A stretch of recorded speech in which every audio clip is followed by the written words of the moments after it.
नमस्कार मित्रांनो, परत एकदा आपलं खूप खूप स्वागत आहे आपल्या सर्वांच्या लाडक्या महाडीबीटी स्कॉलरशिप ऑफिशियल या चॅनलवरती। आणि आज सर्वात महत्त्वाचं एक अपडेट तुमच्यासाठी घेऊन आलो की आपल्या सरकार सेवा केंद्रासाठी काही जिल्ह्यामध्ये वॅकन्सी सुरू झाल्या होत्या आणि काही विद्यार्थ्यांना किंवा काही व्यक्तींना त्यासाठी ऍप्लिकेशन केले होते आणि ते मंजूर झाले, त्याची एक यादी जाहीर झाली। याच्याबद्दलची अधिकृत माहिती तुम्हाला मी या व्हिडिओच्या माध्यमातून सांगणार आहे। तर सर्वप्रथम मित्रांनो, आपण महाडीबीटी स्कॉलरशिप ऑफिशियल या चॅनलवरती नवीन असाल, अद्याप चॅनलला सबस्क्राईब केलं नसेल तर चॅनलला सबस्क्राईब करा आणि बेल आयकॉनला हिट करा। आणि हो, आपले सरकार सेवा केंद्रासाठी थोडं जर मी स्क्रोल करतो तर इथं नोंदणी कशी करायची, घर बसल्या कसं मिळवायचे, कुठल्या जिल्ह्यात किती जागा शिल्लक आहेत ह्या कशा बघायच्या, या संदर्भात खूप सारे व्हिडिओ आपल्या चॅनलवर ऑलरेडी मी बनवलेत की कुणाचं सेंटर बंद झालंय आणि त्याच्याबद्दलचे सगळे व्हिडिओ तुम्ही ते पण जाऊन पाहू शकता। चला वळूयात आजच्या विषयाकडे। सर्वप्रथम पहा मित्रांनो की आपण आलेलो अकोला जिल्ह्याच्या अधिकृत वेबसाईटवरती आणि इथं एक सूचना फलक तुम्हाला पाहायला मिळतोय। या सूचना फलकामध्ये त्याच्या खालोखालच तुम्हाला एक ऑप्शन आहे, अकोला जिल्ह्यात आपले सरकार सेवा केंद्रासाठी पात्र अर्जदार निवड यादी। म्हणजे काय की ज्यांना आपले सरकार सेवा केंद्रासाठी ऍप्लिकेशन केलं होतं तर त्याच्यासाठी काही लोक पात्र तर काही अपात्र झालेले आहेत। तर मग ते कुठले लोक आहेत आणि कोण पात्र आहेत आणि कोण अपात्र आहेत याची आपण सविस्तर चर्चा करणार आहोत। आणि त्याचबरोबर प्रत्येक जिल्ह्यासाठी जाहिरात कधी येणार आहे हे व्हिडिओच्या शेवटच्या एंडमध्ये मी सांगणार आहे, त्यामुळे पूर्ण व्हिडिओ पाहत राहा। सर्वप्रथम पहा, आपण अकोला जिल्ह्यात इथं जी लिंक दिली अकोला जिल्ह्यातल्या आपले सरकार सेवा केंद्राची यादी, याला आपण क्लिक करूया। इकडे क्लिक केल्याच्या नंतर तुमच्या समोर एक लिस्ट उपलब्ध झालेली आहे। इथं तुम्ही पाहू शकता, याच्यामध्ये आपल्याला त्यांना सांगितलंय की याचा कधी सुरुवात आहे 21/4/2025 आणि शेवट आहे 21/5/25। तर याच्यामध्ये एक पीडीएफ तुम्हाला पाहायला मिळते, आपण पीडीएफ ला क्लिक करूया।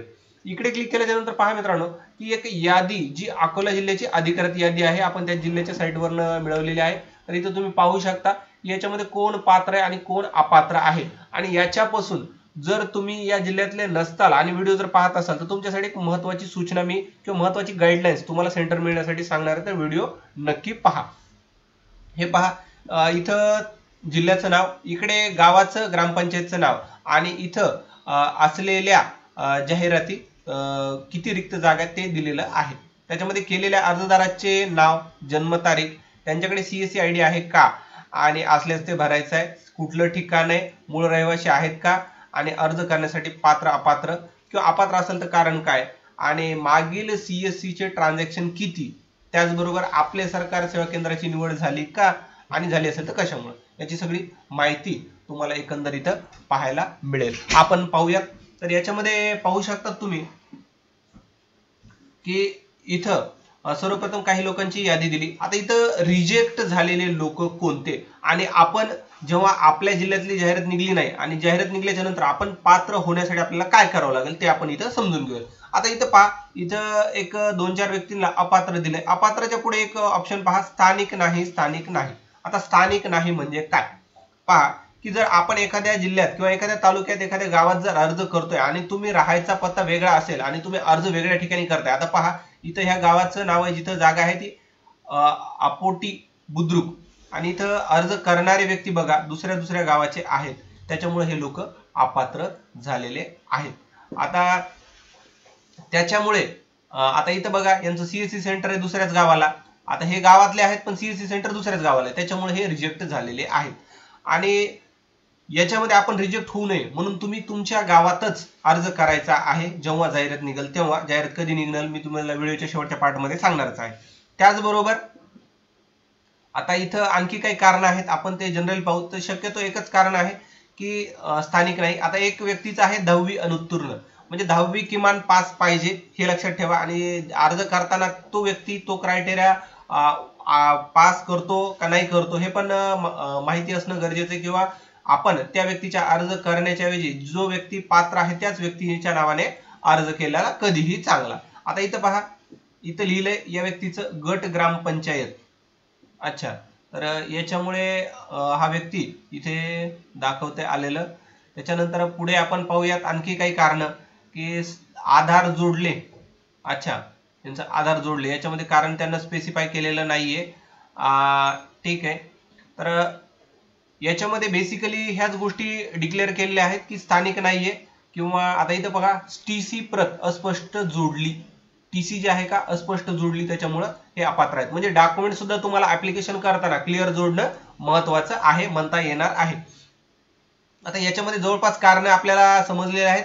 तर आता तुम्हाला मी थोडक्यात ते एक रिकॅप मध्ये सांगतो की तुम्ही स्थानिक जिथं असाल तिथलं ऍप्लिकेशन करा, तुमचे डॉक्युमेंट क्लिअर व्यवस्थित जोडा आणि किमान 10वी पात्र असणं गरजेचं आहे. आणि जर तुम्ही नसाल तर तुम्ही जे व्यक्ती पात्र आहे 10वी पास आहे त्यांच्याच नावानं अर्ज करा. आता आपण लवकर सिलेक्शन व्हावं याच्यासाठी कुठल्या गोष्टी, आता बघा इथं त्यांना निवडलेल्या याच्यामध्ये पहा, इथं पहिलं दिले वय ज्येष्ठतेनुसार, म्हणजे ज्याचं वय जास्त आहे त्याला प्राधान्य दिलं जाणार आहे, पहिला मुद्दा हा.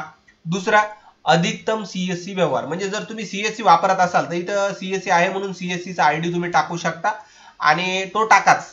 त्याचबरोबर तुमचे जेवढे व्यवहार आहेत ते मेन्शन करा, ज्याच्यामुळे तुम्ही लवकर पात्र होताल असं इथं आपल्याला लक्षात येत आहे.